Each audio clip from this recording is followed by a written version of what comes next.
although it was a point each at the end of the game, because TNS conceded so late, does it sometimes feel like a defeat in those circumstances rather than a draw? Yeah, I think it does, because I thought we did more than enough in the game to get the win, to get that second goal. And I think we're obviously always disappointed when we concede late. However, if we'd got the second goal in that game, then we wouldn't have left it to a little refereeing decision or a long ball into our box that we should have dealt with better if we look at it back. And we're disappointed with that. But I think if we get that second goal and we see that game out by that way, rather than having to defend 1-0 in the 90 whatever minute it was, then we'd be sitting here with a different story. So we're equally disappointed for the late goal we've conceded and the goal that we probably didn't get that we deserved to get with the second goal as well.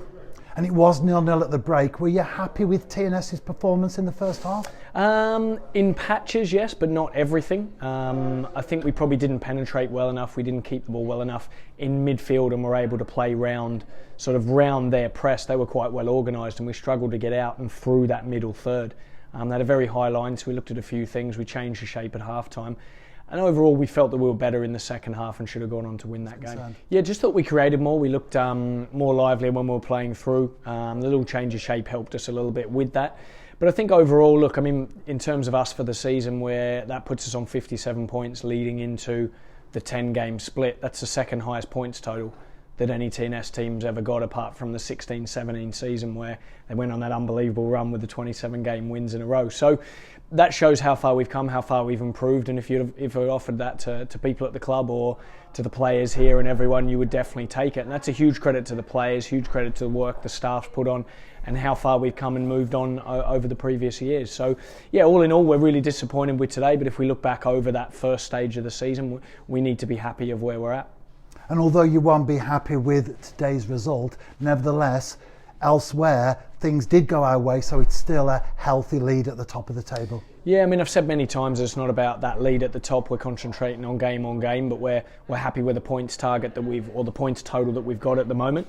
And look, we want to really attack that in the last 10 games and finish strong. That's the message at the moment. We really want to push on, finish the season well, and see where we can get to in those last 10 games and try and finish with as many good performances as we can, but then also turning those into wins. Like today, we weren't able quite to turn it into a win. So we want to improve on that in the coming weeks and put that right, and looking forward to the game next Friday night.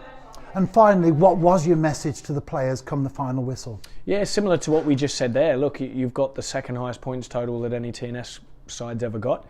That's a great achievement. You should be happy with that. Similar things of what I just said there. We needed to get that second goal. We should have been better to get that, and then we needed to defend that last ball in the box late. But look, not too much needed to be said, because they were disappointed and dejected in there. It was like we'd lost that game. They have very high standards. The players have set that themselves. They've been fantastic this year so far, and they know that they needed to do better in that game. But we stick together, we win together, we lose together, and we'll be looking forward to putting that right and really being on the front foot for Friday and going again, and that was the message.